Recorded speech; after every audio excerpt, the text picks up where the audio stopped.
Common success point में आप सभी का स्वागत है। मैं सुदेश कुमार। समस्या की जो जड़ होती है, हमें इस समस्या की जड़ को खत्म कर देना चाहिए।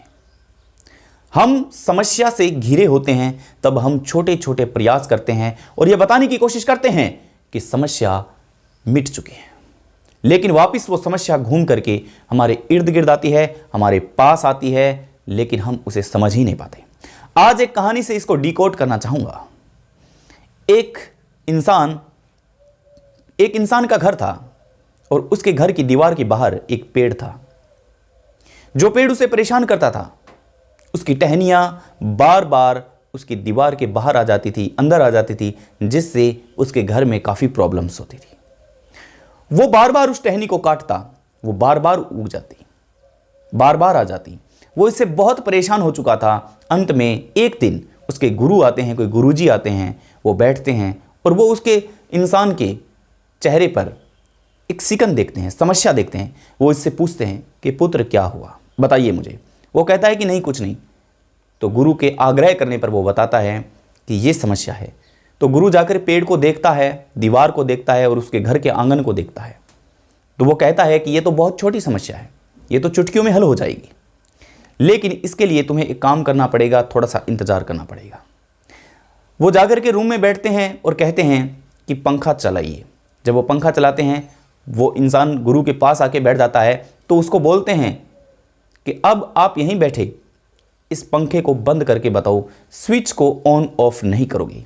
तो वो कहता है ऐसे कैसे संभव है। बोले नहीं, आप करके बताओ। तो वो रस्सी से प्रयास करता है, डंडे से प्रयास करता है, लेकिन जब तक रस्सी का बल लगा रहता है तब तक तो वो पंखा बंद रहता है। लेकिन जैसे ही बल हट जाता है, करंट की वजह से वो वापस चलने लग जाता है।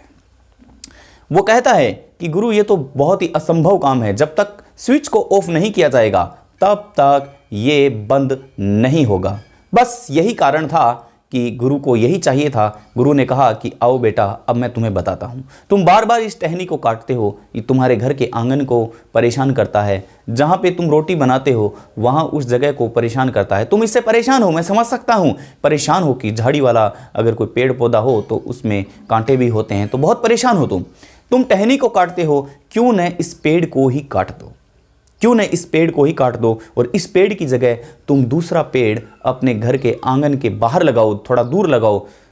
तो उन्होंने कहा, उस शिष्य ने मान लिया कि वाकई में बहुत ही शानदार काम किया है, बहुत ही अच्छा बताया है आपने, और इस पेड़ को जड़ से काट देना चाहिए और उसकी जगह दूसरा पेड़ थोड़ी दूरी पर लगा देना चाहिए। तो इसलिए मित्रों, आप क्या समझे, समस्याओं को छोटे छोटे हिस्सों में बांटकर हम काटना चाहते हैं, लेकिन अगर आप समस्याओं की जड़ को ही काट दें तो कैसा रहेगा। आपके लिए बहुत उत्तम रहेगा और सर्वोत्तम रहेगा कि आप समस्या की जड़ को ही काट देंगे। मित्रों, खुश रहिए, आनंद कीजिए, सफल रहेंगे जिंदगी के अंदर। और एक बात और कहना चाहूँगा, जिद्दी होता है वही जीत पाता है, यानी कि जीतना है तो जिद्दी बनो। नमस्कार, मैं सुदेश कुमार। जय हिंद, जय भारत।